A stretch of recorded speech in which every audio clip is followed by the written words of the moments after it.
8వ అధ్యాయం 6వ వచనం మనం చదువుకుందాం. ఆదికాండము 8వ అధ్యాయం 6వ వచనం.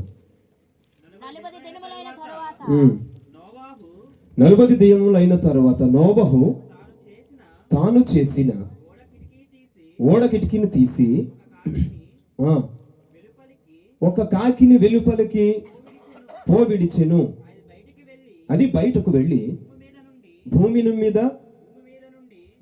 మీద నుండి నీళ్లు ఇంకిపోవు వరకు ఇటు అటు తిరుగుచుండెను.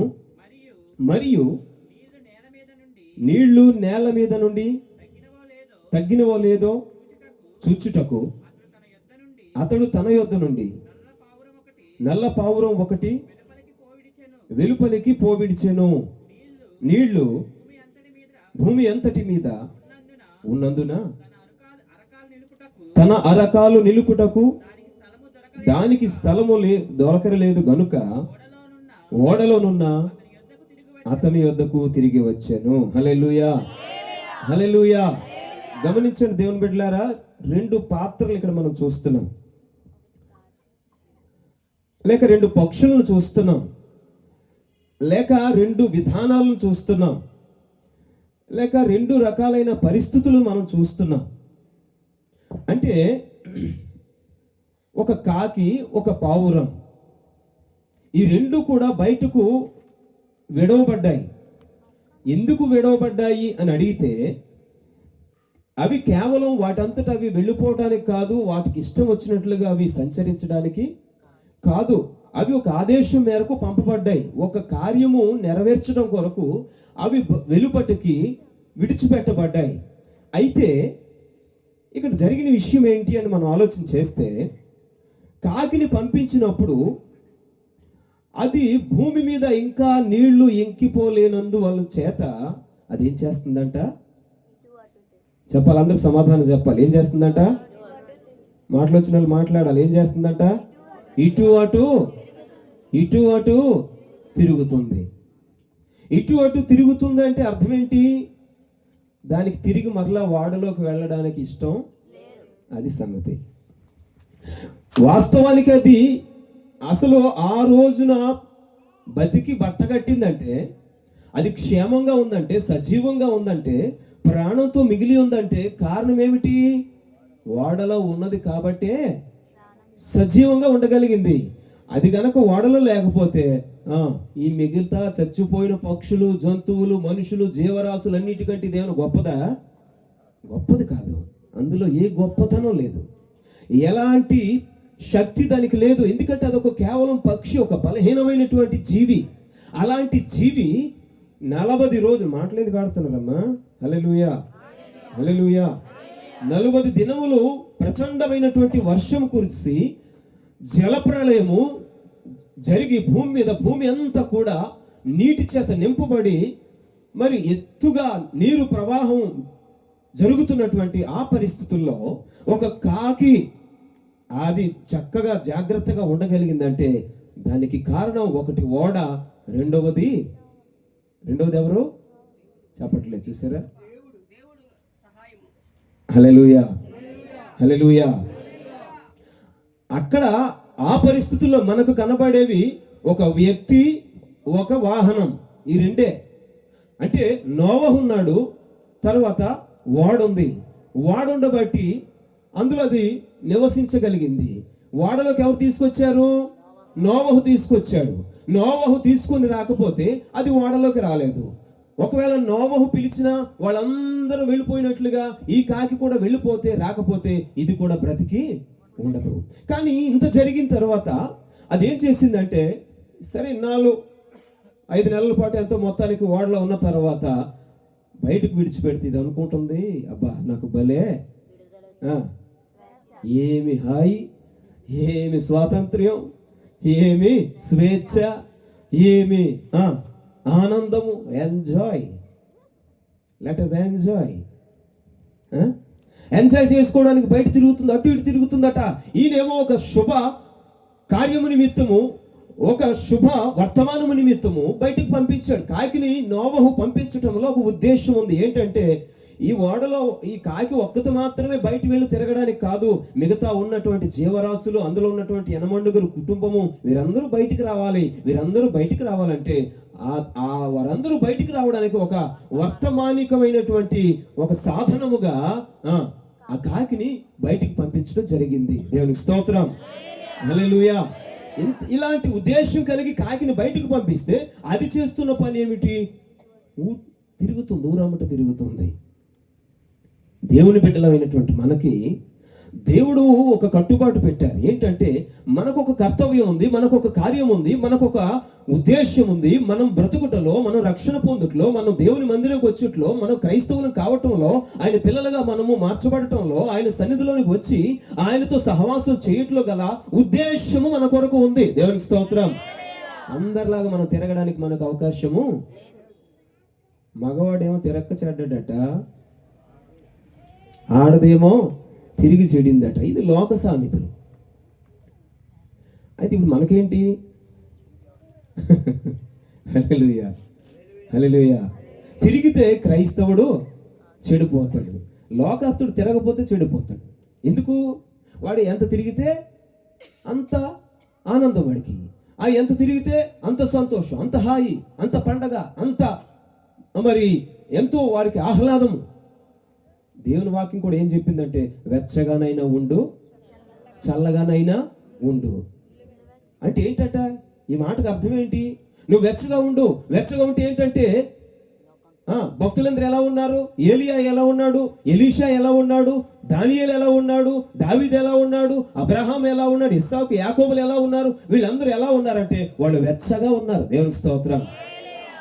హనోకు తదితర భక్తులందరూ వాళ్ళందరూ వెచ్చగా, అంటే దేవుని కొరకు. ఏలియా అంటాడు కదా, ప్రవక్తలందరూ కూడా, వారందరూ కూడా మరి విగ్రహారాధకులు అయిపోతే వారందరూ కూడా దేవుని విడిచి, దేవా మీకు విరోధంగా తయారైతే నేను మాత్రం నీ కొరకు నేను ఒక్కడనే రోషం కలిగి ఉన్నాను. దేవునికి స్తోత్రం. వెచ్చదనం అంటే ఏంటి? చలిమంట కాచుకోవడం వెచ్చదనం కాదు. పొయ్యిలో వచ్చే మంట వెచ్చదనం కాదు. మనము దేవుని సన్నిధిలో ఒక దైవికమైనటువంటి చింతన కలిగి ఉండాలి, ఒక భారము కలిగి ఉండాలి, ఒక ఆతృత కలిగి ఉండాలి, ఒక ఆసక్తి కలిగి ఉండాలి, ఒక మంట కలిగి ఉండాలి. దేవుని సన్నిధిలో భక్తి చేయటానికి కానీ, సువార్త చేయటానికి కానీ, సంఘములో మన వంతు పాత్రను పోషించడానికి కానీ, పరిచర్యలో మన వంతు కర్తవ్యాన్ని మనం నిర్వర్తించడానికి కానీ మన గుండెల్లో మంట లేకపోతే, ఇందాక దైవజనులు చెప్పారు కదా, దేవునికి స్తోత్రం, గుండెల్లో ఏముండాలి? మంట మండుతూ ఉండాలి. హల్లెలూయా. గుండెల్లో మంట మండుతూ ఉంటే ఆ మంటను బట్టి దైవ సేవకుడు తన పరిచర్యను మరి నిర్విరామముగా, లేకపోతే మరి ఏమాత్రం కూడా ఆటంకం లేకుండా కొనసాగించగలుగుతాడు. ఒక విశ్వాసి జీవితంలో ఈ మంట అనేది మండుతూ ఉంటే భక్తి నిరాటంకంగా కొనసాగుతూ ఉంటది. దేవునికి స్తోత్రం.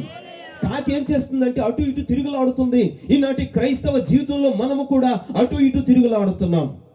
ఈ సహవాసం వదిలి ఆ సహవాసానికి, ఈ సంఘాన్ని వదిలి ఆ సంఘానికి, లేకపోతే దేవుని వాక్యాన్ని విడిచిపెట్టి కాసేపు లోకపు కాలక్షేపానికి, దైవికమైనటువంటి ఆజ్ఞలను, కట్టడలను విడిచిపెట్టి లోకంలో ఉండే సరదాలు, సంబరాలకి, సంతోషాలకి, ఆటపాటలకి, ఆహ్లాదకరమైన వాతావరణాలకి అవకాశాలు ఇస్తున్నాం మనం.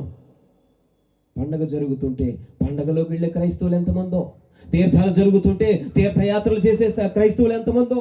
ఒకప్పుడు తీర్థానికి వెళ్ళొద్దు అని అంటే అప్పుడు ఏమనేవారు తెలుసా? ఖర్జూరం కొనుక్కోవడానికి వెళ్ళామండి అని చెప్పేవారు. దేనికి? మరి ఖర్జూరం ఇప్పుడు ఎక్కడ పడితే అక్కడ దొరుకుతుంది కదా. ఇప్పుడు దేనికి వెళ్తారు? వ్యాపారస్తులు అయితే వ్యాపారం చేసుకోవడానికి వెళ్తున్నామండి అంటారు. నువ్వు ఆ రోజే వ్యాపారం చేయాలా? అక్కడే వ్యాపారం చేయాలా? ఇంకెక్కడ చేయకూడదా? ఇంకెప్పుడు చేయకూడదా? ఒక పక్క దేవుని పని జరుగుతూ ఉంటే, ఒక పక్క దేవుని యొక్క సహవాసం జరుగుతుంటే, దీన్ని విడిచిపెట్టి నువ్వు ఎక్కడికో వెళ్ళటం ఏంటి? ఏ పనులు నువ్వు చేయటం ఏమిటి? దేవునికి ఇచ్చిన సదవకాశం ఈరోజు ఈ రాత్రి నీ ప్రాణమును అడుగుచున్నారు, నీవు సంపాదించినవి ఎవనివగును? వెర్రివాడా. దేవుడు మాట్లాడుతున్నటువంటి మాటలు ఎలా ఉంటాయంటే కత్తితో నరికినట్టు ఉంటాయి. ఎలా ఉంటాయి? కత్తితో నరికినట్టు ఉంటాయి. నరికితే ఏమవుతుంది? గాయం కలుగుతుంది, నొప్పి కలుగుతుంది, బాధ కలుగుతుంది. ఆ కత్తి పోటు పొడవగానే వెంటనే అమ్మా అంటాం, లేకపోతే దేవుడా అంటాం. సాధారణంగా అమ్మ అంటారు అనుకోండి. కానీ ఆ అమ్మాయిని ఏదన్నా సరే ఒక అరుపు ఒక కేక బయటకు ఎందుకు వస్తుందంటే లోపల కలిగినటువంటి ఆ యొక్క నొప్పి బాధను బట్టి ఈ యొక్క పలుకు బయటకు వస్తుంది అన్నమాట. అందుకని చూడండి, అపోస్తుల కార్యంలో ఆ పరిశుద్ధాత్మ చేత నింపబడి వారందరూ కూడా అన్య భాషలు మాట్లాడుతూ ఉంటే వాళ్ళు ఏం చేస్తున్నారటంటే దేవుని యొక్క అన్య భాషలు మాట్లాడుతున్నప్పుడు అక్కడ అన్య దేశాల నుండి వచ్చారు. అక్కడికి 14 దేశాల మంది అక్కడ ప్రజలందరూ కూడా వస్తే వారి ద్వేష యొక్క భాషలలో వీరు మాట్లాడుతున్నారు. వీరికి తెలియదు వాళ్ళ భాష అన్న సంగతి. తెలియకపోయినా సరే వారు మాట్లాడే మాట వారు అన్య భాషలుగా దేవుడు వారి ద్వారా మాట్లాడుతున్నప్పుడు ఈ భాష వారందరి యొక్క సొంత భాష అవటం వలన వీరి ద్వారా దేవుడు వారితో మాట్లాడుతుంటే వారి పాపాలన్నీ బయట పెట్టబడుతున్నాయి. వారి యొక్క జీవితం అంతా బయటకు వస్తుంది. వారి యొక్క రహస్యమైన పరిస్థితులన్నీ ప్రకటించబడుతున్నాయి. వారి లోపల ఉన్నటువంటి స్థితిగతులన్నీ, వారికి ఉన్నటువంటి ప్రతి విధమైనటువంటి జీవితంలో ఉన్న ప్రతి లోపములన్నీ కూడా వీరు పరిశుద్ధాత్మతో నిండుకొని ఆ మాటలు పలుకుతూ అన్ని భాషలతో వారి మటుకు వారు ప్రార్థన చేసుకుని దేవుని గణపరుచుకుంటున్నారు. కానీ వారి లోపల నుండి ఆ వారిలో ఉన్నటువంటి పరిశుద్ధాత్ముడు ఈ దేశాల నుండి వచ్చిన వారందరితో మాట్లాడుతున్నప్పుడు వారి హృదయాలు ఏమయ్యాయంట? పొడవబడ్డాయి. హల్లెలూయా. వారి హృదయాలు పొడవబడ్డాయి, గుచ్చబడ్డాయి. వాక్యం చేత వారికి నొప్పి పుట్టింది. అందుచేత వారు అందరూ ఏమయ్యారంటే వారందరూ పండగ విడిచిపెట్టేసి, ఉత్సవాలను విడిచిపెట్టేసి, అక్కడ ఉన్నటువంటి ఆనందాన్ని విడిచిపెట్టేసి, అక్కడ జరుగుతున్నటువంటి ఆ యొక్క ప్రతి విధమైనటువంటి సంతోషాలను వదిలేసుకొని పరుగు పరుగున ఎక్కడికి వచ్చారు? మేడగదికి వచ్చారు. హల్లెలూయా. ఇప్పుడు ఎక్కడున్నాం మనం? గది లేదు కానీ అందాక గది కట్టుకున్నాం 3 రోజులకి. హల్లెలూయా. మేడగది సహవాసంలోకి వచ్చామన్నమాట. అంటే ఇప్పుడు ఏం జరగాలన్నమాట? అన్య భాషలతో స్తుతించండి అంటే స్తోత్రం చెప్పరే, చప్పట్లు కొట్టండి అంటే కొట్టరే, పాట పాడండి అంటే పాడ. ఎప్పుడుదో యేసు ప్రభు కిందట అప్పుడెప్పుడో పాటలు పాడితే మేము ఎప్పుడు పాడుతాం అంటే మరి నేర్చుకో. దేవునికి స్తోత్రం. హల్లెలూయా. మన యొక్క పాటల వలన, మన యొక్క మాటల వలన ఎదుటి వారికి ఏం కలగాలి? ఉపదేశం కలగాలి. హల్లెలూయా. ఎప్పుడు కలుగుతుంది? కాకిలాగా అటు ఇటు తిరుగుతున్నప్పుడు కాదు. కాకి యొక్క స్వభావము తిరిగే స్వభావం. క్రైస్తవుడిలో తిరిగే స్వభావం ఉంటే నువ్వు ఒక కాకివి. తిరగకూడదు. నీ జన్మస్థలం ఎక్కడ? నువ్వు ఎక్కడ పుట్టావు? నీ నాభి సూత్రం ఎక్కడ కోయబడింది? నీకెక్కడ అంకురార్పణం చేయబడింది? నీకెక్కడ అసలు జననం జరిగింది? నీకు దేవుడిచ్చినటువంటి నీ యొక్క సొంత ఇల్లు ఏది? నీ గడప దాటి నువ్వు బయటకు పోకూడదు. అది అక్రమం, అది పాపం, అది వ్యభిచారం, అది ఆత్మ సంబంధమైన జారత్వం. అది కాబట్టి నీవు దేవుని సన్నిధిలో కాకిలా ఉండకూడదు. మరి ఎట్లా ఉండాలి? పావురంలా ఉండాలి. హల్లెలూయా. దారి చూసి పోతున్నావా విశ్వాసీ?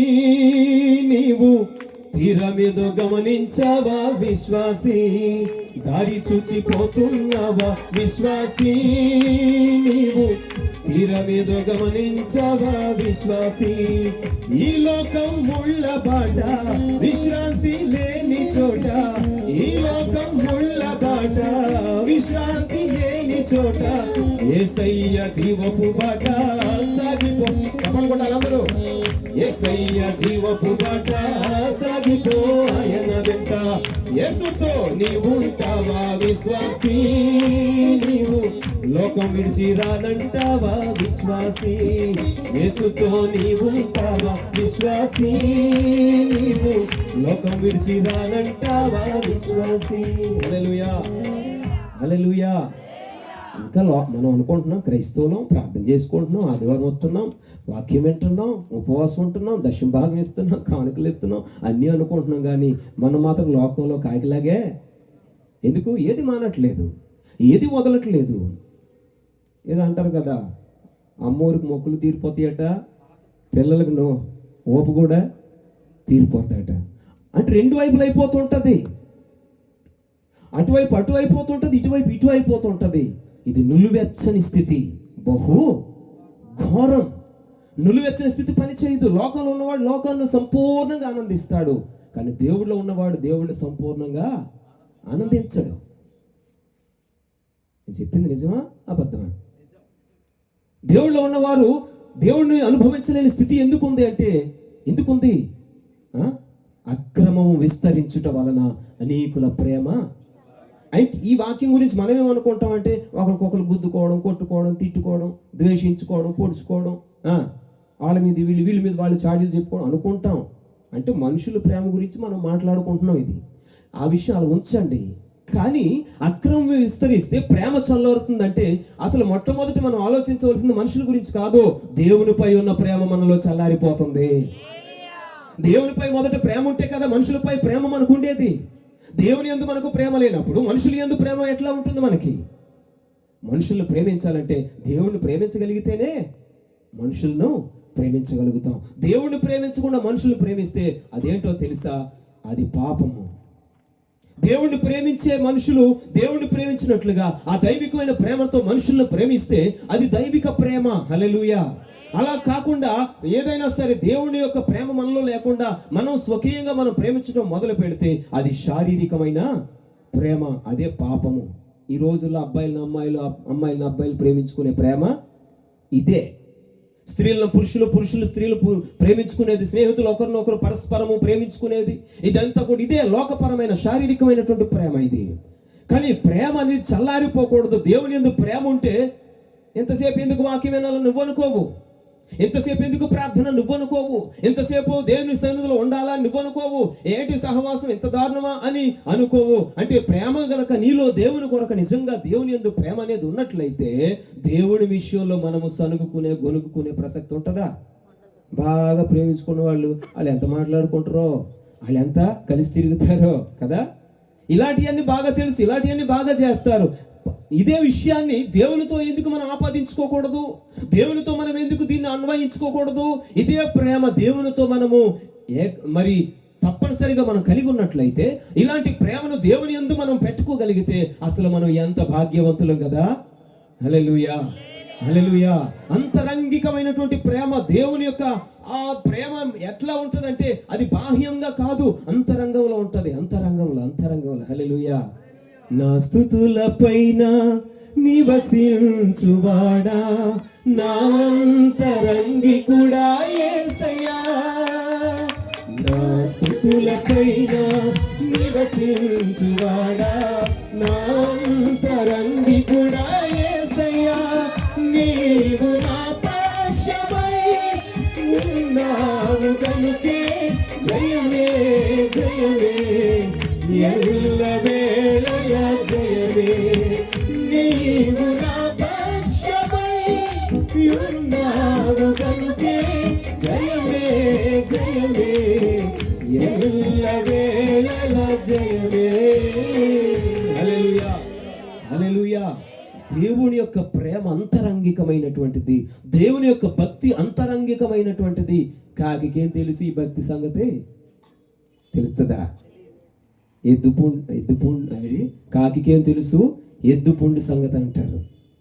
ఎద్దుపుండు దాని బాధ ఈ కాకికి తెలియక ఇదేం చేస్తుందంటే ఆ పుండుని చూడగానే బాగా భలే దొరికిందని వెళ్ళి పొడుచుకుంటూ తింటుంటుందట. ఇప్పుడు దీని పని ఏంటి? అదే ఆ పనే.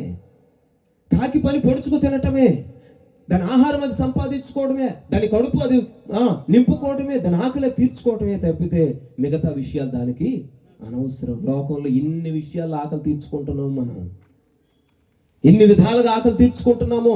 పాపపు ఆకలి, లోకపు ఆకలి, లోకాశలు, శరీర క్రియలు, అనేకమైనటువంటి లోక సంబంధమైనటువంటి సంగతులు మనలో మెదులుతూ జరుగుతూ ఉంటున్నాయంటే ఆ కాకిలాగే మనము కూడా లోకాశలను తీర్చుకుంటున్నాం. లోకములో ఉన్న ఆ శారీరకమైనటువంటి పాపపు ఆకలిని మనం తీర్చుకుంటున్నాం తప్ప దైవికమైన ఆకలి మన దగ్గర లేదు. దేవుడు ప్రభు ఏం చెప్పారంటే, నీతి కొరకు ఆకలి దప్పులు గలవారు ధన్యులు, వారు తృప్తిపరచబడుదురు. హల్లెలూయా, హల్లెలూయా.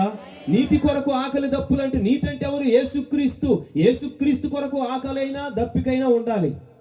అంతేగాని లోకం కొరకు ఆశ లేకపోతే కోరిక, ఆకలి, దప్పిక అనేది కాదు క్రైస్తవులకి ఉండవలసింది. క్రైస్తవులు ఎప్పుడైతే నిజముగా నీతి కొరకు ఆకలి దాహము కలిగి ఉంటారో వారు ఏమవుతారంటే తృప్తిపరచబడతారు. ఎందుకంటే వారి ఆకలి తీరుతుంది, వారి దాహము తీరుతుంది. లోకంలో ఎంత దాహం తీర్చుకున్న దాహం మనకి తీరదు. ఎంత ఆకలి తీర్చుకుందామన్నా తీరదు. ఉదయం తిన్నాం, మధ్యాహ్నం తిన్నాం, సాయంత్రం ఏదో చిన్న చిల్లర స్నేక్స్ తిన్నాం, సాయంత్రం ఏం తిన్నారమ్మా? స్నేక్స్. హల్లెలూయా. సాయంత్రం పూట తిండి ఏమంటారండి? స్నాక్సా? రెండు ఒకటే కదా, దా అంటాం ఇది అంటాం, అంతే, చిన్న తేడా. తేడా ఏం లేదు, అంతే. కానీ పదం మాత్రం ఒకటే. దేవుని స్తోత్రం. నాకు బాగా సపోర్ట్ ఇచ్చారు, థ్యాంక్ యూ సార్. హల్లెలూయా, హల్లెలూయా. కాబట్టి ఇన్ని తినినా ఆకలి తీరదే. సెల్ ఫోన్ ఎంత చూసినా ఆకలి తీరదే. సీరియల్ ఎంత చూసినా ఆకలి తీరదే. కాకి బతుకండి ఇది. కాకి యొక్క నడక, కాకి యొక్క విధానము, కాకి యొక్క పరిస్థితి. కానీ దాని తర్వాత అది ఎప్పటికీ రాలేదు, ఎంతటికీ రాలేదని చెప్పి ఈ సంఘ కాపరి నోవహు గారు నల్ల పావురం పంపించాడు. దేవునికి స్తోత్రం. ఈ పావురాన్ని పంపిస్తే పావురం ఏం చేసింది? దాని యొక్క అరకాలు మోపడానికైనా అక్కడ ఎక్కడ స్థలం లేకపోతే అదేం చేసిందో తెలుసా? మరలా తిరిగి తన యజమానుని దగ్గరికి వచ్చేసింది. హల్లెలూయా. దేవుని కొరకు సువార్త ప్రకటించేవారు, దేవుని కొరకు సత్యం కలిగి జీవించేవారు, దేవుని వాక్యాన్ని అనుసరించేవారు, దేవుని కొరకు మరి అన్ని విషయాలు కూడా భయభక్తులు కలిగి బ్రతికేవారు తన కాపరిని అనుసరిస్తారు. ఎక్కడికి వెళ్ళమంటే అక్కడికి వెళ్తారు, ఎప్పుడు రమ్మంటే అప్పుడు వస్తారు, ఏం చేయమంటే అది చేస్తారు, ఏది వద్దంటే అది మానేస్తారు. వాళ్ళే పావురం. దేవునికి స్తోత్రం. హల్లెలూయా. చూడండి 6వ అధ్యాయం 8వ వచనం ఏంటి? అటు నుండి తిరగేసుకోండి. పరమగీతము 6వ అధ్యాయం 8వ వచనం.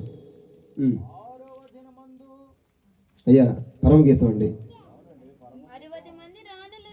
60 మంది రాణులను, 6, 8 పరమగీతం. 80 మంది ఉపపత్నులను, లెక్కకు మించిన కన్యకులను కలరు. నా పావురము, నా నిష్కళంకురాలు ఒక్కతే. హల్లెలూయా, హల్లెలూయా. మృదు మధుర సుందర నారీమణి, ఎద పవళించు ప్రాణేశ్వరి, ఒక చూపుతో నీ వాడనైతిని, ఒక పిలుపుతో నీ వశమైతిని. పావురమా, నా పావురమా, నా నిర్మల హృదయమా, నా పావురమా. హల్లెలూయా.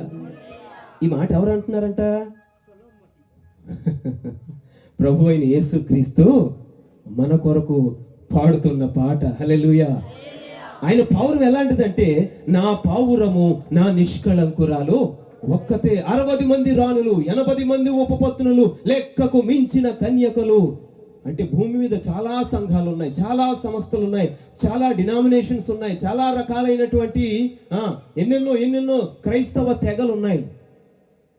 వీళ్ళ ఎన్ని కూడా ఆయనకు అక్కర్లేదు. ఆయనకి ఏం కావాలి తెలుసా? ఐపీసీ సంఘం కావాలని నేను అన్ను, పెంతుకొస్తు సంఘం మాత్రమే కావాలని నేను చెప్పను. దేవునికి స్తోత్రం. వారికి, ప్రభువుకి ఎవరు కావాలంటే నిష్కళంకురాలు కావాలి. హల్లెలూయా. నిష్కళంకంగా వాళ్ళు ఏ సంస్థలో ఉన్నా, ఏ సహవాసులు ఉన్నా, వాళ్ళు ఎక్కడున్నా, ఏ విధమైనటువంటి మరి నడిపింపులో ఉన్నా సరే, వాక్యానికి తగినట్లుగా బ్రతికితే మాత్రము వాళ్ళు నిష్కళంకురాలు అవుతారు. దేవునికి స్తోత్రం. వాక్యానికి సరిపడగా బ్రతకాలి, వాక్యానికి ఉన్నది ఉన్నట్లుగా జీవించాలి, బోధించాలి. బోధిస్తే జీవించము, జీవిస్తే బోధించము. ఎందుకు వచ్చింది బతుకు మనకి? అందుచేత రెండు సరిగ్గా ఉండాలి, రెండు సమతూకంగా ఉండాలి. సమతూకంగా ఉండేటప్పుడు మన బ్రతుకులు ఆశీర్వదించబడతాయి. ఏమిటి ఆశీర్వాదం అంటే, నేను చెప్పేది ఈ లోక ఆశీర్వాదాలు కాదు, పరలోక రాజ్యంలో నిత్య జీవం మనకు దొరుకుతుంది. హల్లెలూయా. నిత్య జీవంకు మించిన ఆశీర్వాదం మనకి ఇంకొకటి లేదు. ఈ లోకంలో ఎన్ని ఆశీర్వాదాలు పొందినా ఇవన్నీ గతించిపోతాయి. అవునా కాదా? అవునన్న వాళ్ళు స్తోత్రం చెప్పండి. ఏంటి ఆశీర్వాదం గతించిపోతేనా స్తోత్రం చెప్తావా? అయ్యా, లోకపు ఆశీర్వాదాలు అవి ఉండవు. అవి ఎలా, మనమే ఉండం కదా, మనం లేనప్పుడు అవి ఎలా ఉంటాయి? కొన్నంతకాలం అనుభవిస్తాం, ఆ తర్వాత మనతో పాటు అవి మట్టి కొట్టుకుపోతాయి. కానీ దైవిక ఆశీర్వాదం ఏంటంటే నిత్య జీవము. హల్లెలూయా. నిత్య జీవం పొందగలిగితే ఒక్కసారి ఇక ఎన్నటికి దాన్ని మన యొద్ద నుండి ఎవ్వడు కూడా అపహరించలేడు, తొలగించలేడు. అందుచేత అలాంటి నిత్య జీవంలోకి మనం వెళ్ళాలంటే మనం ఏం చేయాలంటే మనం నిష్కళంకురాలుగా ఉండాలి. హల్లెలూయా. పావురం లాంటి జీవితం ఉండాలి. మార్టినయ్య గారు అంటూ ఉండేవారు, కాకై కడకాలం బతికే కంటే బాబా. మార్టినయ్య గారు చెప్పినప్పుడు మీరు ఎక్కడున్నారు?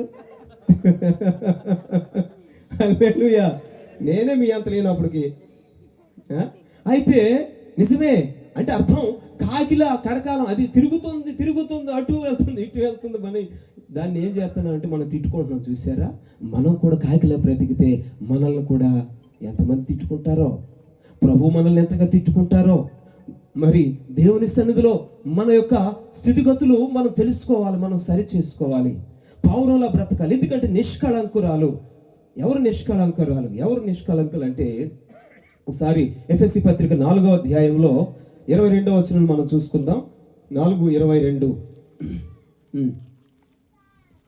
కావున మునుపటి ప్రవర్తన విషయంలోనైతే మోసకరమైన దురాశల వలన చెడిపోవు మీ ప్రాచీన స్వభావమును విడిచిపెట్టి మీ చిత్తవృత్తి యందు నూతనపరచబడి పడిచిన వారై నీతియు యథార్థమైన భక్తియు గలవారై దేవుని పోలికగా సృష్టింపబడిన నవీన స్వభావమును ధరించుకొనవలెను. హల్లెలూయా.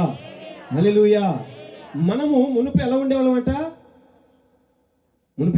మనం ప్రాచీన స్వభావం కలిగి ఉండేవారు.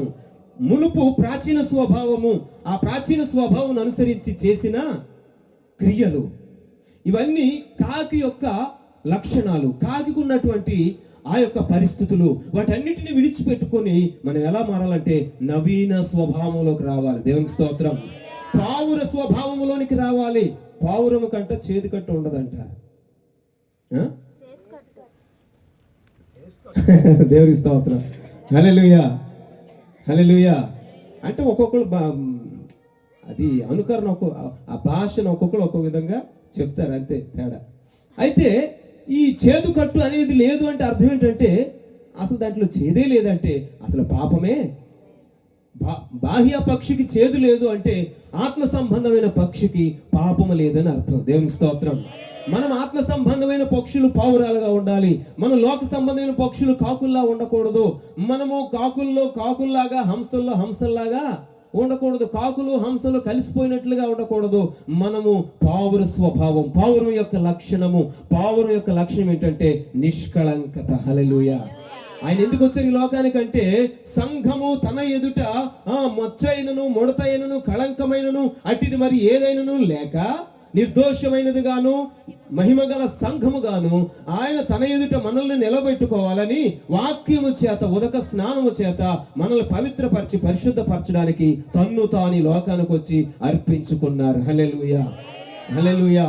అందుచేత దేవుని బిడ్డలారా గమనించండి, ఆయన చేసిందల్లా ఎందుకంటే ఒక పావుర స్వభావం, ఒక నిష్కళంకమైనటువంటి స్థితి. అంటే ప్రాచీన స్వభావం, చెడిపోయిన ప్రాచీన స్వభావం, చెడిపోయిన మనస్సు, పాత పద్ధతులు, పాత క్రియలు.